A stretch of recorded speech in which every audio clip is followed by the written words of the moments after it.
my name is Michelle Ferreri. I'm obviously the candidate for the Conservative Party of Canada for Peterborough Kawartha. Born and raised here. A lot of people might know me as Michelle Leahy. I was born in Douro and raised my family here, started a business here, and very proud to be from here. My mom's also an O'Brien.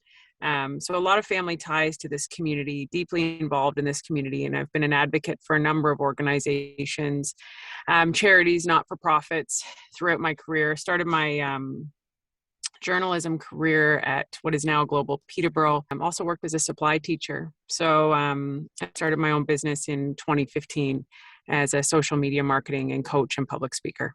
I am one of those businesses impacted, Taylor. So in 2020, I lost 60% of my income in my business because a lot of my business was public events, public speaking. I had a live talk show, as well as traveling and doing that kind of thing and working with organizations, and marketing obviously was hit when sales were hit. So I know firsthand how challenging it has been, and you don't make up that money. You don't just all of a sudden get it back. It's gone and it's gone. And I think, recovery is a really critical portion of this. And I think you did have to have deficit spending.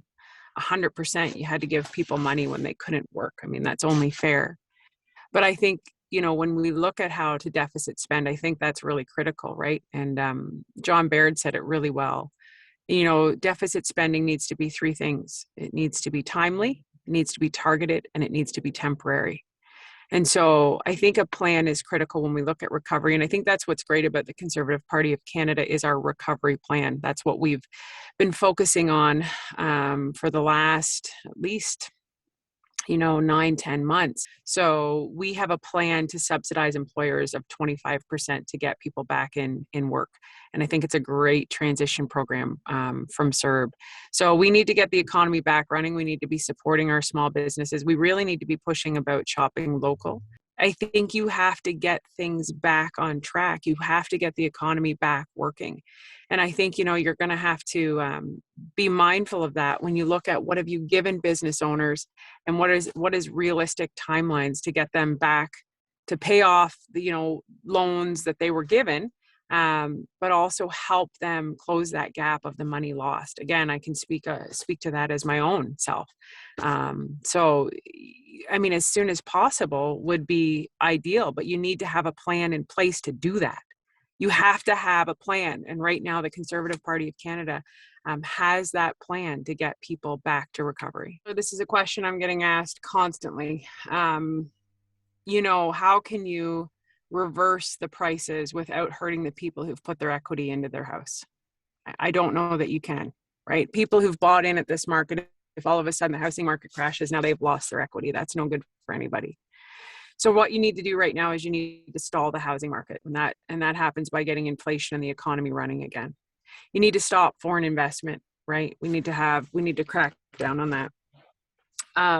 In terms of affordable housing, this is such a dicey area. I've talked to tons of builders in the area, and I said, do you think we need to change the definition of affordable housing? They said, no, we don't need to change it. We just need to clarify it. And I think it's really important people know that affordable housing means 80% of fair market value. So you can imagine that right now, if the average house in Peterborough is $716,000, 80% of that is pretty unattainable for anyone. So you're looking at young people who have good jobs. I speak to my nephews, my nieces right now, they have great paying jobs, better paying jobs than I had at their age in their early 20s, but they cannot afford a house. They do not have that money for a down payment. So what are we going to do about that? And I think a lot of it comes down to building that in-between house. There's a big, big difference between affordable housing and low-income housing. But the biggest thing you need to do when you have people in the community who know how to do these things is let them do their job. Let them build. It's a supply and demand issue, right? So you need to be opening up this access to money to let people do their job. And there's some really cool sustainable models in Peterborough that work very well. In terms of homelessness, I'm seeing this firsthand where I'm at right now, where my office is. in Market Plaza. I've lived here my whole life. I've never seen drug addiction and homelessness at the rate that I'm seeing it right now. And it is absolutely heartbreaking. I think it's not our job to make people dependent on the government. It's our job to create the environment for people to be successful and for people to have choice. It's our job to create a healthy, stable economy so that people who know how to do their job can do their job. Climate change is a global issue. This is not a national issue. This is not a local issue. This is a global issue. And somebody who, took biology and environmental science and is passionate about stewardship, I think I always will preach that individual responsibility always has to come into play, but we are, far past that, I think, when we look at our global climate crisis. Peterborough is a bellwether riding for a number of reasons, but one of which is because we actually represent the country on a local level. And what I mean by that is you have rural aspects to our riding in Peterborough-Kawartha, and to try to get people to use public transport when they are farmers living in rural areas, much like Western Canada, it's just not realistic, right? So you need to be implementing programs that fit for everybody while also meeting the targets, the Paris targets. And when we look at the the carbon tax, the low savings carbon tax, what we want to do, again, going back to what I've said about how conservatives think and how we operate and how we get the economy flowing, is that we aren't going to tax and punish the people, right? So what we're going to do is give people back the money to do so that they can support the environment. So it's very much an incentive program, right? So it goes right back into your pocket when we look at this. So you will be rewarded. It will never touch the government's hands.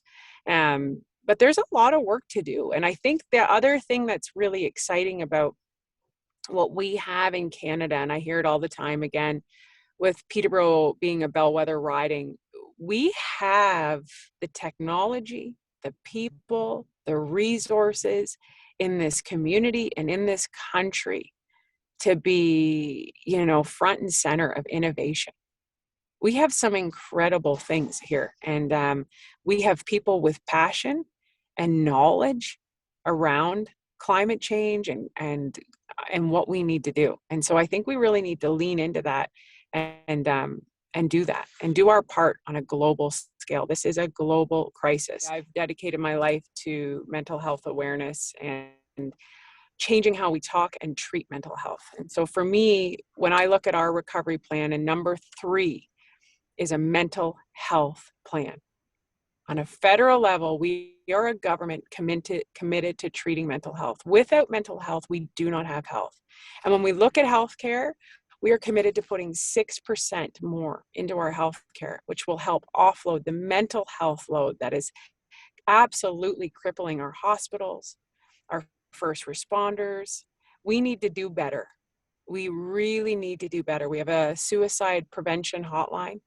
I've lost 4 people I know in the last 10 days to suicide. You want to talk about a crisis? That's it.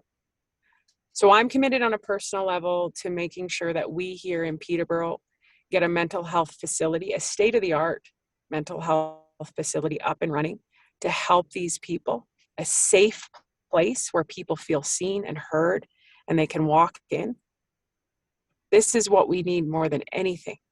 I really believe that when you have a deep connection to a person, you have a greater sense of responsibility to serve that person. And that is you, and that is me. I am deeply connected to this, and I want to be your voice taking it to Ottawa. I don't want to be the person taking Ottawa back to here. I want to represent you and communicate the needs of what you all need. And that's what I'm doing right now by knocking on the doors, listening to you, and asking what it is you want to see done differently. And I want to be the active MP that you can be proud of. So on September 20th, please elect Michelle Ferreri.